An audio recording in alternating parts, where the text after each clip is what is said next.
دا سوال کوي چې ما داسې اورېدلي چې په امتحان کې نقل کولو سره ښې نمبر اخیستلو سره پاس کېدل او په هغې ملازمت او تنخواه اخیستل حرام دي.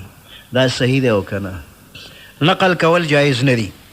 په نقل پاس کېدل یا ښې نمبر اخیستل دا طریقه غلطه ده.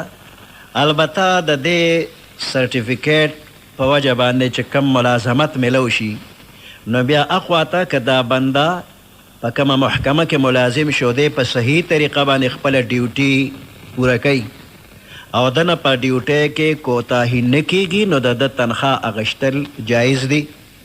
تنخواه په کار باندې ده او کار دی په صحیح طریقه باندې کوي، کوتاهي پکې نه کوي، نو تنخواه جایز. البته چې کوم بوګس سند د سره دی، سرټیفیکیټ و سره دی، په دروغو یې اخیستی دی، په نقل یې اخیستی دی، په هغې باندې ګناهګار دی.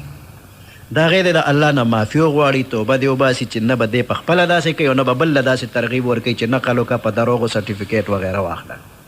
د هغې د الله نه معافي وغواړي او تنخواه په کار باندې ده. که کار صحیح طریقې سره کولی شي تنخواه حلال.